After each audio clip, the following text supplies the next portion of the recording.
বন্ধুরা, আজ আমি ঠাকুর শ্রীরামকৃষ্ণের কিছু অমৃত কথা পাঠ করব। যদি আপনাদের ভালো লেগে থাকে তাহলে আমার চ্যানেলটি আপনারা সাবস্ক্রাইব করে দেবেন। স্বামী শিবানন্দ বলছেন, 1886 খ্রিস্টাব্দের 16ই আগস্ট কাশীপুরে ঠাকুর দেহত্যাগ করেছিলেন। প্রথমটায় আমরা কেউ বুঝতে পারিনি। আমরা মনে করেছিলাম যে ঠাকুর সমাধিস্থ হয়েছেন, কারণ তার কখনো কখনো এমন গভীর সমাধি হতো যে 2-3 দিন পর্যন্ত সেই অবস্থাতেই থাকতেন। তাই ঠাকুর সমাধিস্থ হয়েছেন মনে করে আমরা খুব নাম গান শোনাতে লাগলাম। এইভাবে সারা রাত কেটে গেল, কিন্তু অবস্থার কোনো পরিবর্তন হলো না। পরদিন সকালে ডাক্তার মহেন্দ্রলাল সরকারকে খবর দেওয়া হলো। তিনি এসে নানা রকম পরীক্ষা করে বললেন যে ঠাকুর দেহ রক্ষা করেছেন। তিনি আমাদের ঠাকুরের ফটো রাখতে বললেন। আমরা তাই করলাম। তারপর বেলা 2:20 সময় কাশীপুর শ্মশানে তার দেহের সৎকার করলাম। কাশীপুরে কষ্ট বলে আমাদের তো তখন কিছুই মনে হতো না। আমরা একভাবে তখন দিন কাটাচ্ছি।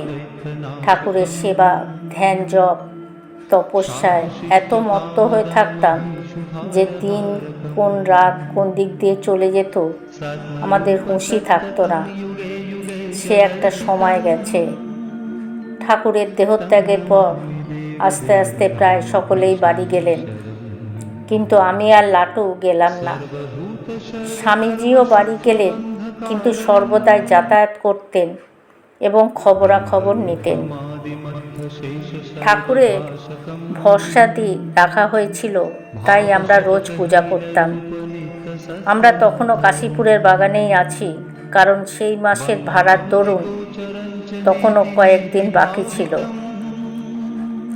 তখন স্বামীজি প্রভৃতি আমরা সকলে পরামর্শ করলাম যে গঙ্গার তীরে কোনো স্থানে অস্থি সমাহিত করতে হবে, কারণ ঠাকুরের তাই অভিমত ছিল।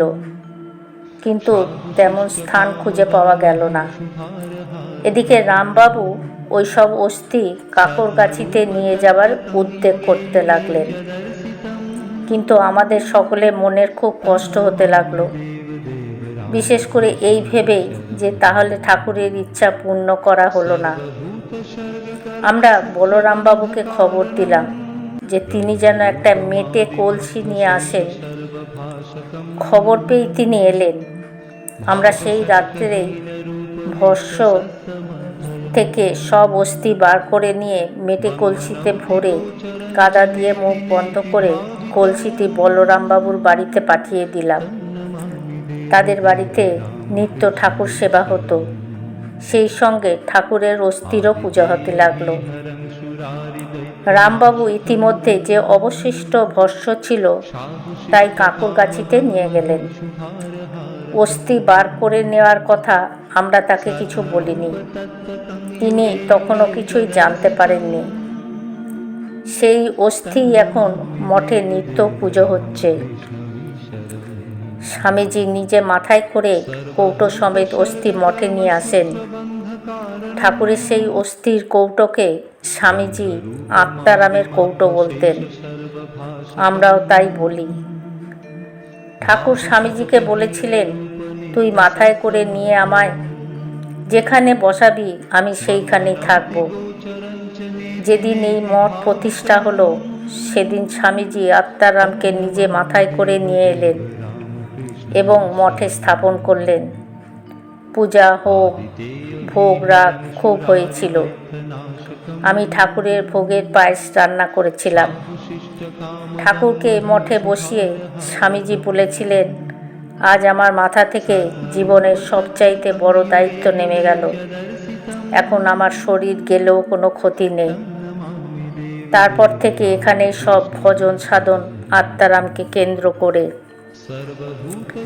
ঠাকুর যে আধ্যাত্মিক শক্তি নিয়ে জগতে এসেছিলেন এবং সেই শক্তিকে তিনি উদ্বুদ্ধ করে গেছেন, সেই ঐশী শক্তিকে অব্যাহত রাখবার জন্যই তো ঠাকুরের ইঙ্গিতে স্বামীজি এই ধর্মসংঘের গঠন করে গেলেন। এবং এই মঠকে প্রধান কেন্দ্র করে ওই কাজের সূচনা করলেন। এই মঠই হলো আধ্যাত্মিক শক্তি। এখান থেকেই আধ্যাত্মিক শক্তির স্রোত বয়ে গিয়ে সমগ্র জগৎকে প্লাবিত করে। ছেলেবেলায় ও আধ্যাত্মিক জীবনের প্রতি আমার স্বাভাবিক প্রবণতা ছিল এবং সহজাত জ্ঞান ছিল যে বিষয় সুখ উপভোগ করা জীবনের উদ্দেশ্য নয়। বয়স ও জ্ঞান বৃদ্ধির সঙ্গে সঙ্গে এই দুটি ভাব আমার মনকে দৃঢ়ভাবে অধিকার করে বসল। ঈশ্বর সম্বন্ধীয় জ্ঞানের অন্বেষণে আমি কলকাতায় বিভিন্ন সম্প্রদায় ও মন্দিরে যাতায়াত করলাম, কিন্তু কোথাও তৃপ্তি পেলাম না।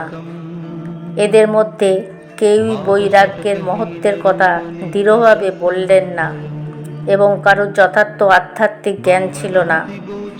অতঃপর 1880 অথবা 1881 খ্রিস্টাব্দে আমি শ্রীরামকৃষ্ণ সম্বন্ধে শুনলাম এবং কলকাতায় এক ভক্তের বাড়িতে তাকে দর্শন করতে গেলাম। স্বামী বিবেকানন্দ ও শ্রীরামকৃষ্ণের অন্যান্য শিষ্যরা তার কাছে জড়ো হতে আরম্ভ করেছিল, যারা পরে তার ঐশ্বরিক উদ্দেশ্য সাধনের জন্য সংসার ত্যাগ করেছিলেন। আমার প্রথম দর্শনে তাকে সমাধিস্থ হতে দেখেছিলাম এবং যখন তিনি প্রকৃতিস্থ হলেন তখন সমাধির স্বরূপ সম্বন্ধে সবিস্তারে বললেন। আমি অন্তঃস্থল থেকে অনুভব করেছিলাম যে এই মানুষটি সত্য সত্যই ঈশ্বর লাভ করেছেন এবং তার চরণে নিজেকে আত্মসমর্পণ করেছিলাম। বন্ধুরা, আজ আমি পাঠ এখানেই শেষ করছি। জয় ঠাকুর, জয় মা।